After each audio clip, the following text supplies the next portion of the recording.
सिंगो देश यहाँ एउटा विशाल भट्टी भएको छ।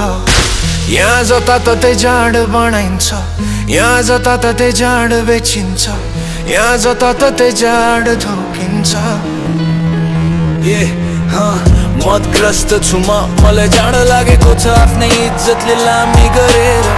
लगातार म यहाँ जाँड धोकिरहछु, बोतल का बोतल, ग्यालेन का ग्यालेन।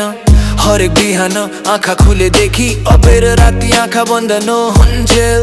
बिना सितन वा रङ्गिन सितन सहित यहाँ म जाँड धोकिरहेको छु। मेरो परिचय हो म एक नामु जड्या हुँ, के को लाज के को धक, जबकि प्रत्येक घरमा यहाँ एक बाहेक भन्दा बढी जड्या भेटिन सक्छन् वा नभेटिन पनि सक्छन्, भेटिएर पनि नभेटिन सक्छन्,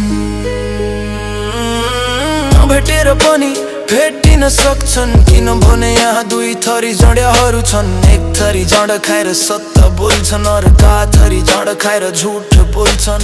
एक थरी सितम बिनै जाँड धोक्छन्, अर्का थरी सितममा सिँगै देश निल्छन्। यो जाँडले चलेको देश हो, यो जाँड बेचेर चलेको देश हो, यो जाँड खाएर छादिएको देश हो, यो मान्छेहरूका टाउकामा जिन्दगीलाई दिएको देश हो। सिंगो देश नयाँ एउटा विशाल भट्टी हो, डुङडुङ तियो गनाउँछ र आफ्ना नागरिकको पसिनाको यसले जाँड बनाउँछ। आफू पिउँछ अरूलाई पनि पिलाउँछ, मात्छ लरबराउँछ, छात्छ नालीमा सुत्छ, श्वास निकुच्छ, सन्तानलाई बकुर्छ तथा नाम बग्छ। यो जड्याहरूको देश हो र यो रक्सीमा चुल्लुमा डुबेको छ। देश मातेको छ, देश तातेको छ, देश होसमा छैन, देश लरबराइरहेको छ। अनि यहाँ तँ मातेको छस् र म पनि मातेको छु, भो कुरा नगर हाँसको।